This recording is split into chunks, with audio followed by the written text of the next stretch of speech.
You are listening to the IFH Podcast Network. For more amazing filmmaking and screenwriting podcasts, just go to ifhpodcastnetwork.com.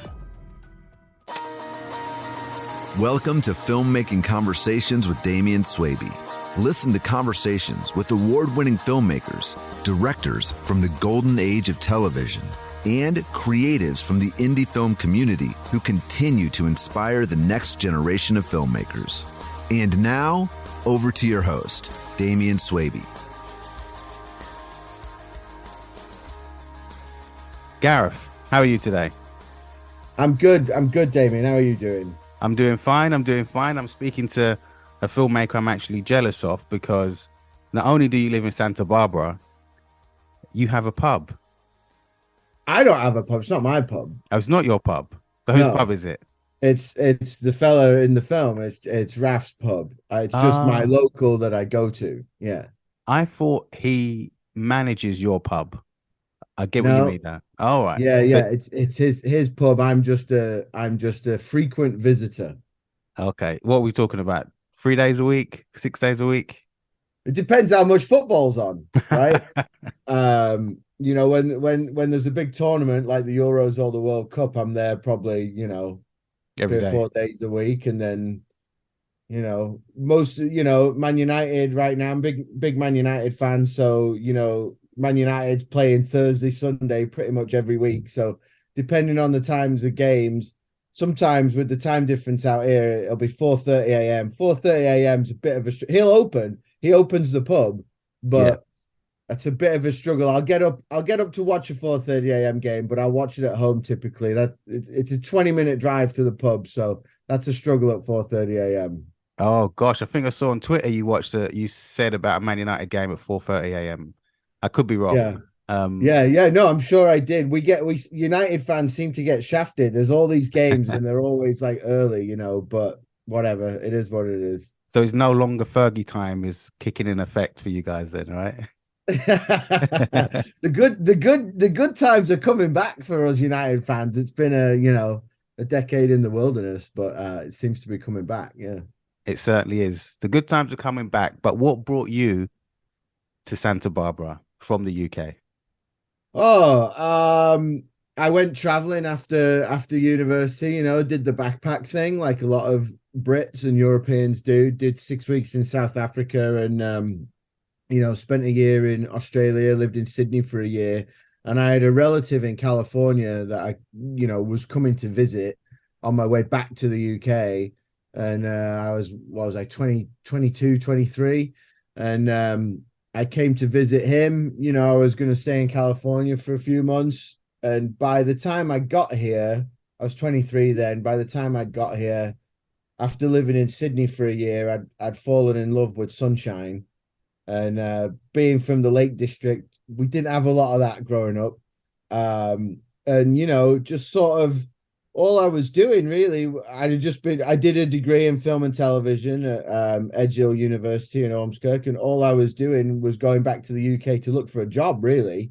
I didn't have anything lined up or anything. And the relative I came to visit, he offered me a job. And, 23, sunshine, California, I said, why not? So stayed, took that job, did a bunch of different things for a few years, and then lived in a town called San Luis Obispo, which is about 90 minutes north of me here. Spent about 12 years there, worked mainly in construction. I owned a concrete trucking business. I was a concrete truck driver for a decade, basically. And then sort of had this epiphany in my early to mid 30s. I thought, what am I doing with my life? I did not want to be a concrete truck driver. It's not something I ever dreamed of doing, And what I dreamed of doing my whole life was working in film and working in Hollywood.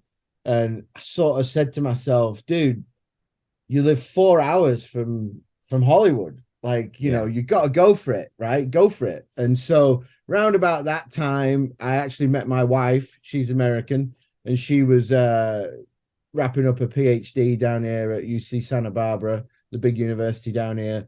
And so we met, and we actually got married, and then we went to Florida for a year, and I spent a year in Florida while she was doing some research for a PhD.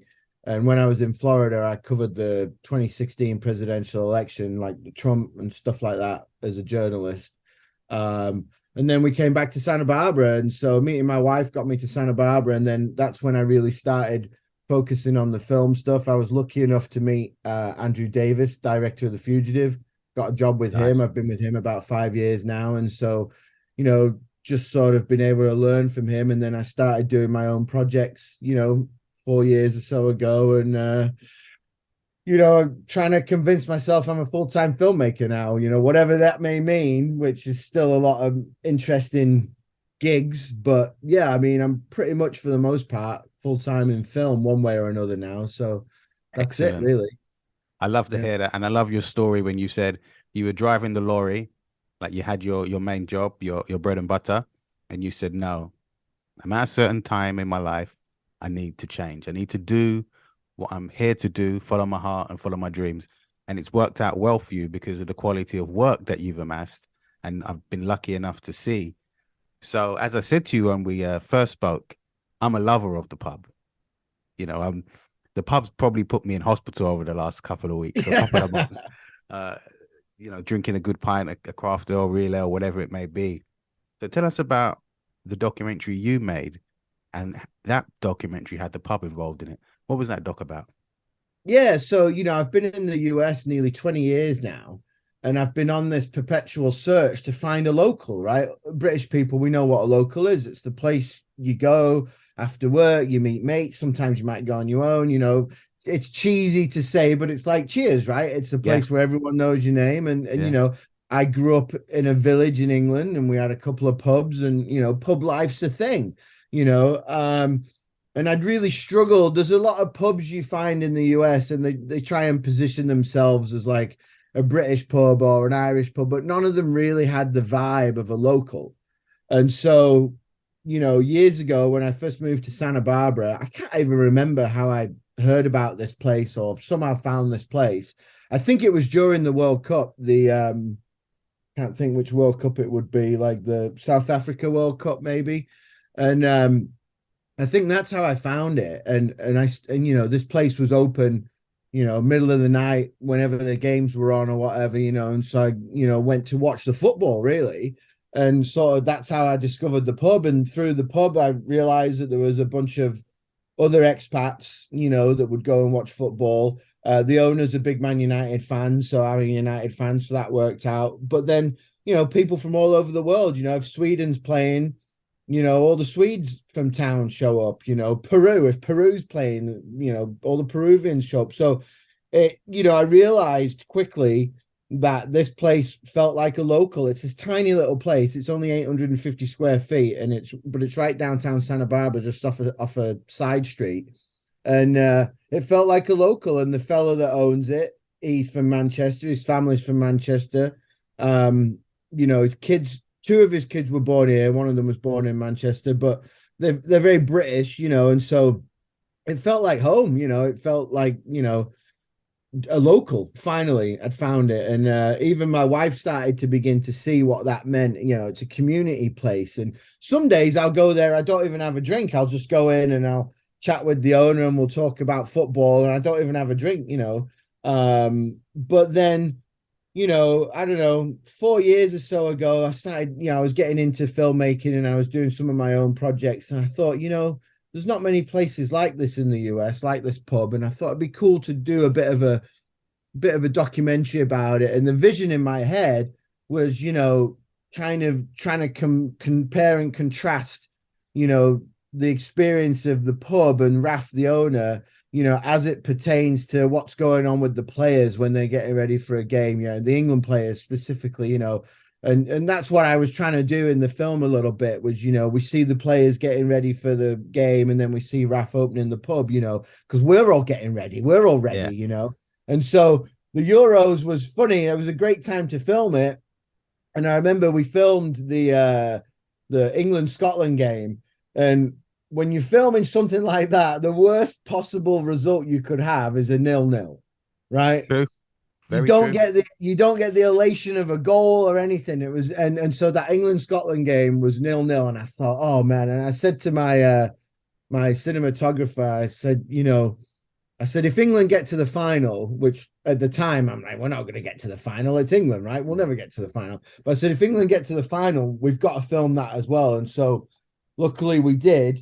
And then while we were filming it, and this didn't happen before, but while we were filming it, the owner of the property had submitted plans to develop the property and scrape the building and demolish the building. And so that kind of became a really useful piece of conflict in the film that just purely by coincidence happened when we were filming, and the petition and the kind of community outreach, and everyone started realizing what the pub meant to this section of the community and what this family meant to the community. So it all really worked out, and it's been a great response. And I didn't realize I'd made a comedy, until I started seeing it in front of audiences and hearing people laughing and stuff. And there's some poignant moments in it as well. So yeah, I'm really happy with it, and the response has been awesome. The response you got, because it was played at a Santa Barbara Film Festival, am I right? Yeah, that was its world premiere. Yeah. When you go to the Santa Barbara Film Festival to see your film being played in front of a live audience, what is the anticipation like from the audience? Because as you said, it's like a local is very English, is very British, and that kind of pub culture. Because as far as I'm aware, in Santa Barbara, you might not have a bar that's very close to you in a certain way. Whereas you've said that you would drive 20 minutes to get to your local. For a lot of us, say in London, and I'm sure in Manchester, your pub's at the end of the road. So it builds a very different relationship between customer and pub manager or bar staff or whatever. How do they anticipate your film? How did they anticipate your film before they watched it? And how different was that from their response after watching the film? It's a good question. I think, and again, this wasn't necessarily by design, but I had a film last year, which you saw, the Fresh to Frightening film, and both of the films, both that film and the pub film, they had a built-in audience locally, right? They were both about a local person, because as much as it's about the pub, it's about Raf, the owner. And so I was, pretty confident that I would have people show up because they know the pub, and, word got around that there was a film. Some, people remember me filming, although, as you know, from filmmaking, it was like 2 years ago we shot most of it. And so by the time people are actually seeing it, it's 2 years later, but people remember me filming. I put posters up in the pub, and people were just really excited to see it. I don't think the film festival really did anything or went out of the way or had any expectations on their own. And we were part of a shorts block, a local shorts block. So there was, other films in our block from other local filmmakers about all sorts of different things. There was a surf film, a film about whales, and then we had 2 screenings this year as well, on different days. And then we did another screening at the pub. And so people were just eager to see it. I think that one of the things that surprised me a little bit was I had the 2 screenings, which went really well, and and the other thing is there's a lot of people in the film because we filmed in the pub and there's people in the pub, right? So everyone was kind of, I went to have some photos taken at the film festival by a photographer, and I'm looking at this photographer and I'm thinking, I recognize her from somewhere. And she saw a flyer for my film and she's like, oh, that's Raf. I know Raf. And I thought, oh my God, you're in my film. And so she was then stoked because she didn't realize she was in the film. And so there was a lot of that stuff going on. People, I've heard my friends in the film. And so they bring each other and what have you.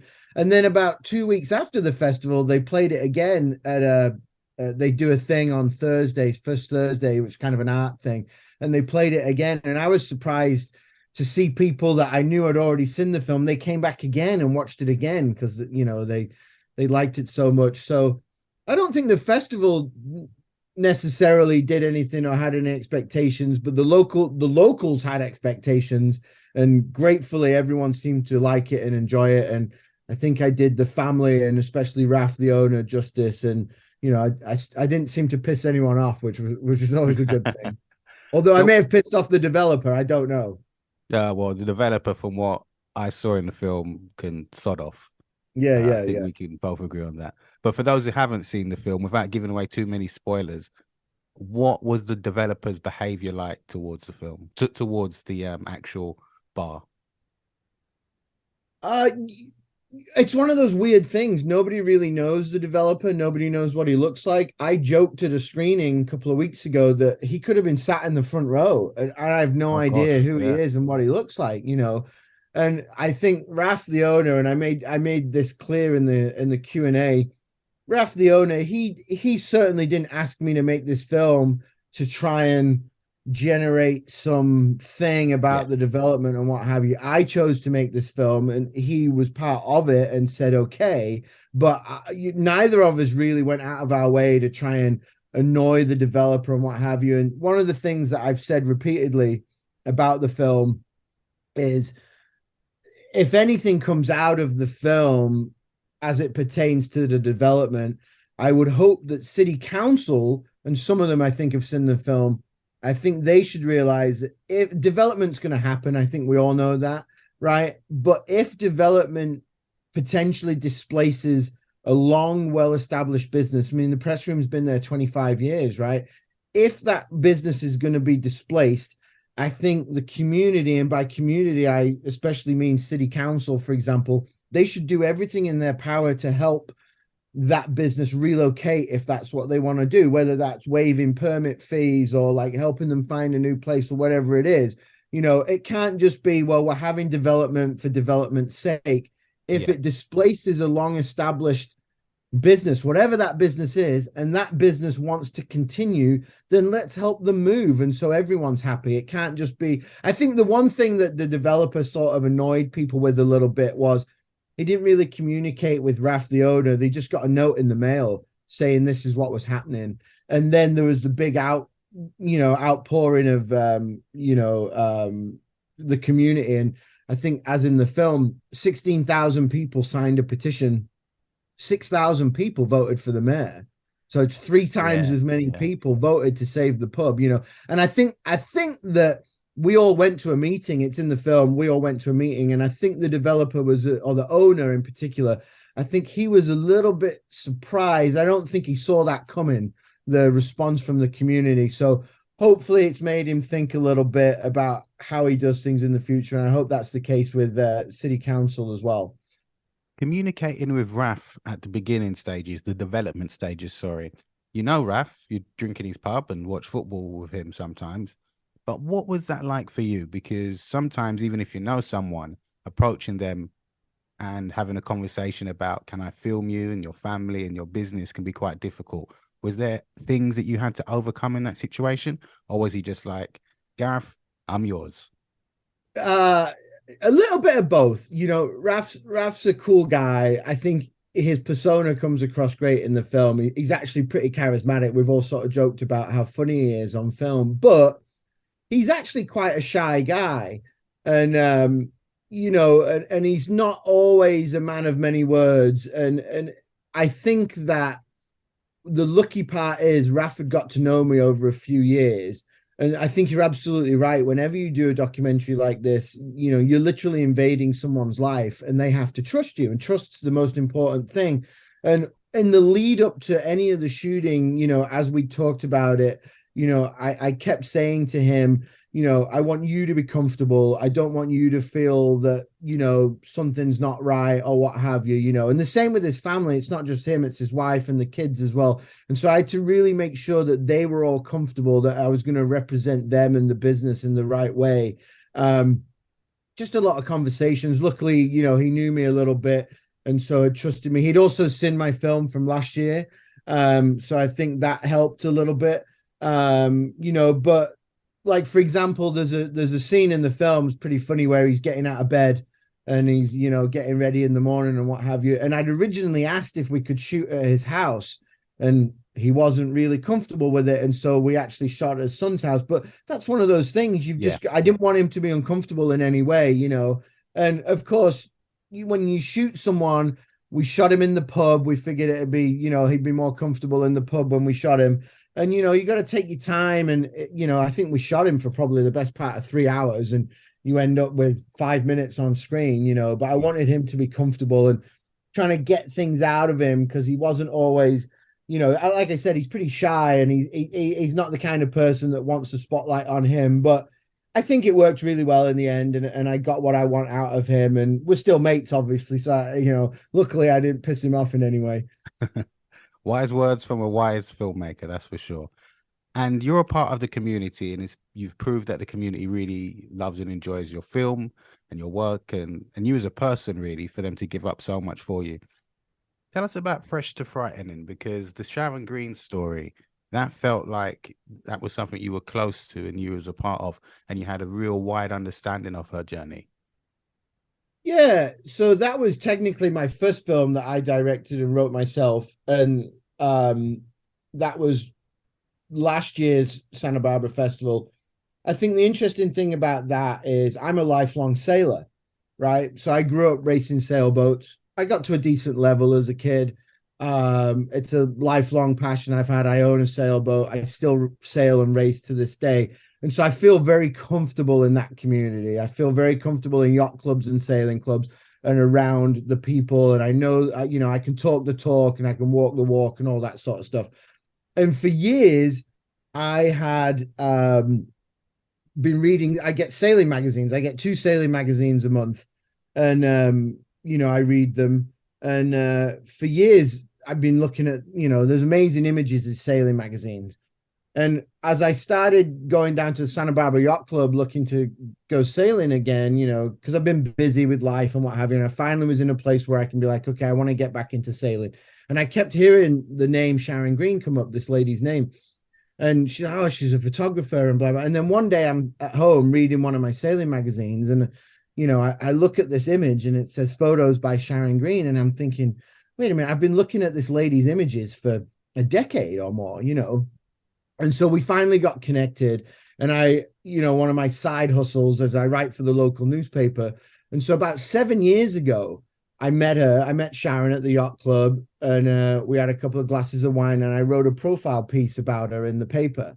And, she's from Canada. And so we bonded over not being American and, and what have you. And she grew up sailing and had, and she's had this incredible career. For someone that's deeply into sailing, it was exciting to meet someone that's done America's Cup and been all over the world and and what have you.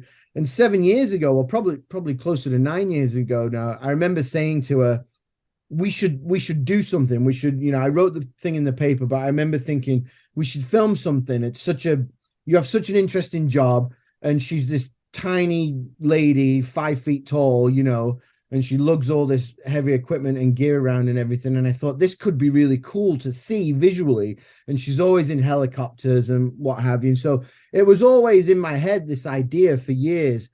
And then COVID hit, and we'd always stayed friends and been in touch and what have you. And it just sort of fell into place. We were like, let's shoot it this summer. And we'd had this deeper idea, but we couldn't do because of COVID. But there was a race in town, and we kind of threw it together last minute, and we were able to shoot it.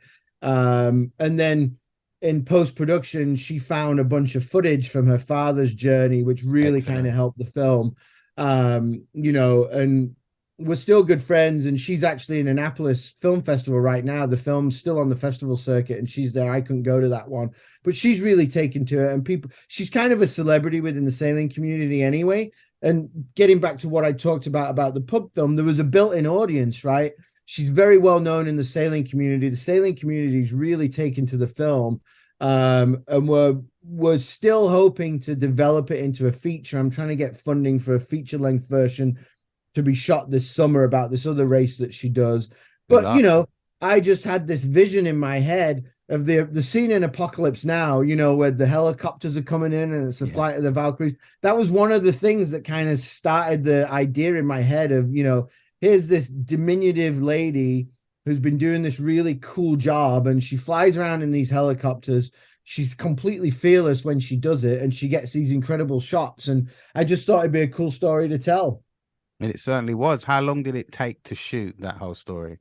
We shot it really in about a weekend. Really?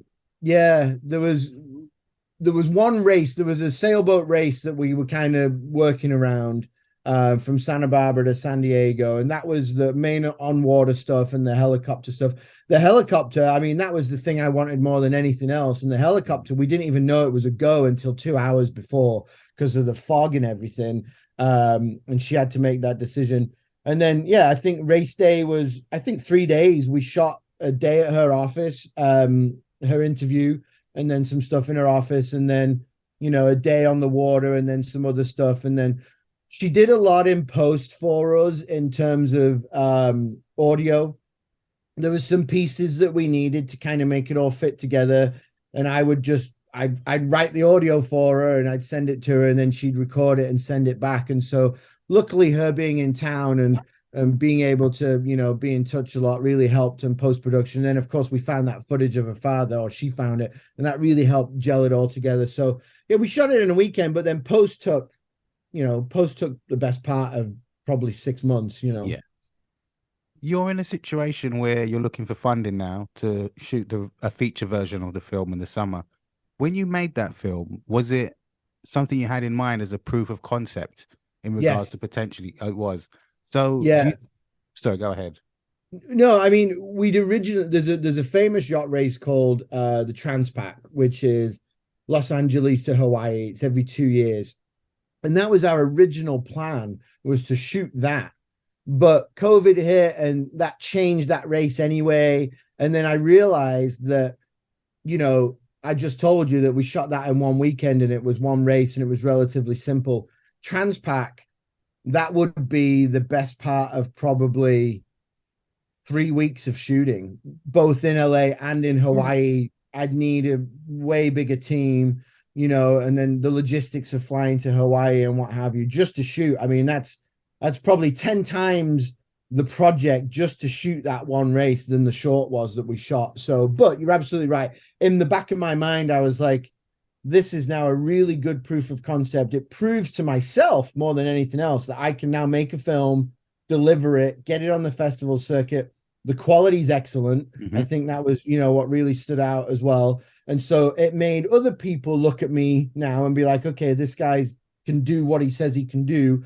And so it wasn't the sole reason for making it, but there was definitely a big part of my thought process was, I'll make this, and then fingers crossed I can use it as proof of concept, not just for a feature-length version of that sailing film, but for other projects as well. It you know, gives me a bit more bona fides as a filmmaker. I've actually made something myself now, delivered it, gone through the process and what have you. You certainly have. And talking of the quality of your work, Gareth, wow. The Golden Cage. Yeah. I mean, if something ever looked Netflix ready, or Amazon ready, or Apple ready for one of the streaming giants, it was certainly that film. I mean, it Thanks, really man. blew my mind when I saw some of the cinematography on that and the way that the performances were directed. And what I found about that film to be really interesting is, how do you direct people that I'm assuming can't speak English? No, so the lead actor, he's bilingual. Yeah, he's American. Most of the people were bilingual. That film as a whole, it's been such a big part of our lives. That film we've spent the best part of over 3 years on. Again, the dreaded COVID, you know, just really kind of was a block in the middle of that film. And I'm the producer of the film. I didn't direct it. But the writers and the directors I'm very close with, and it really was a labor of love for us all. And you know, I spent a solid year in negotiations with the U.S. Border Patrol people to try and get permission to shoot at the border wall.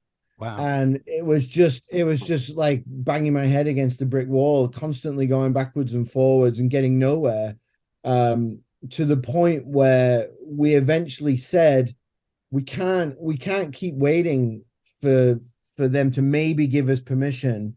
And they kept throwing excuses out and what have you. So we actually, and I think we pulled it off in the film, we actually built our own border wall, and we stuck it in. We went to Mexico. Half the film shot in Mexico and half the film shot in the US. And so we contracted with some people in Mexico to build like a 8-foot by 6-foot section of border wall. We'd taken pictures of the border wall itself, the actual border wall. On the Mexico side, we had no problems. We could go to the wall. No one cared what we were doing. We could shoot, we could film and what have you. So we took some pictures of the border wall, and then we had some set designers make a border wall based on those pictures. And then we found a beach in Mexico. We dug the thing into the sand, and then we shot those scenes. So it looks like we're at the border wall. And then we had the final shot, the final drone shot you see at the end, which pulling out, because we wanted to shoot on both sides together, but dealing with the US was just a nightmare, and we had to make a decision. And that's what we did. And I think we pulled it off pretty well. Your set designer is a magician, because you pulled it off very well. And thinking about what I've seen and what you've just said, I never would have thought there was any problems. I didn't think, oh, there was some issues, so they've had to recreate something or pretend in a certain way. It's seamless, you know. Everything is seamless in the film. Yeah. And what was the reason behind making that film? Why is that of interest to you? Well, the reason itself, the co-writer director Francisco, the story is loosely based on a true story of one of his relatives, and I never knew that this was a thing where people would travel to the border wall to communicate with their relatives across the wall. I never even knew it was a thing, but it is a thing. Specifically for me, I was undocumented in the US for 7 years. So I've been here 20 years now, but I was an undocumented person in the US for about 7 years. You know, long story short, I was working for a company, it went under and my visa expired, yada, yada, yada.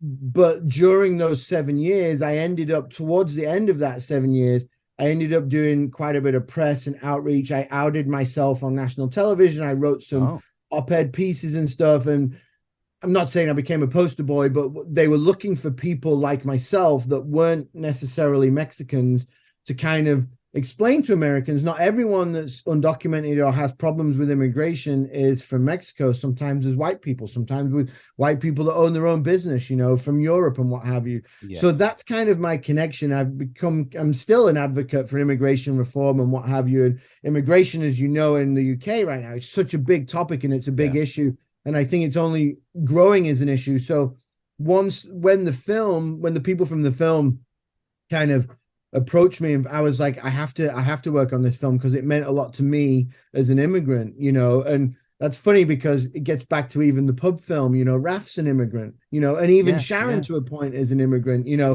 And I'm not saying I'm going to only make stories about immigrants, but, you know, immigration matters to me because I'm an immigrant in a foreign land, you know, and just because I'm British and I speak English, sometimes people kind of don't view you the same way. But, you know, and I'm a white guy too, right? But, you know, immigration is such a massive issue these days across the West in particular. And so the Golden Cage really meant a lot to me. And we're all really, really proud of how it turned out. What's your plans for the film? Where is it going to go and where will people be able to see it? It just started its festival run. Funnily enough, the people that wrote and directed the film, they got jobs as festival directors for another film festival called the Nature Track Film Festival, which is going to be here in the Santa Barbara area in October of this year. And they actually brought me on board as development director. So I'm the guy supposed to go out and find money. And so all three of us, we talk all the time during the week. And so, you know, we're now working on the other side of film as a festival, running a festival. And I'm always pushing them to put it in various different festivals. Sundance is on the radar. It'd be great to get, you know, I told them that they need to have a feature length version in mind.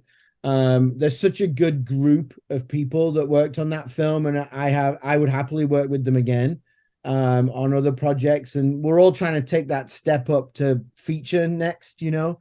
And so I get to work with them still, which is really good, and hopefully it's going to go on the festival circuit for another year or so, and then who knows. It's such an odd time, especially for shorts, of where they go. It'll eventually end up online, probably where you'll be able to see it, but I don't know exactly where yet. That's fair. Great answer. And Gareth, it's been great speaking to you. I love your work, and I'm determined next year, if not this year, to have a pint of you and Ralph. There you go. In Santa When Barbara. I'm in London, my sister lives in London, so Next time I'm yeah, next time you're here, definitely. We'll have a couple and a laugh and stuff. Yeah. So thanks so much for coming on, and we'll definitely speak soon. Have you thought of upgrading your cinematography game? Would you like to have an ASC cinematographer mentor you for free? Join veteran cinematographer Suki Medenzovic, ASC, Disney, Pixar, FX Networks, Netflix, American Horror Story, as he teaches you how to create beautiful images using 3 lighting techniques he has mastered on film sets over his 30-plus years in the film industry. Each technique uses basic, low-cost lighting equipment so that anyone can achieve beautiful visuals no matter your project's budget. If you want to take your cinematography to the next level, visit filmmakingconversations.com to sign up for instant access. If you like this podcast, share it with friends, leave a comment in the comments section, and hit the subscribe button.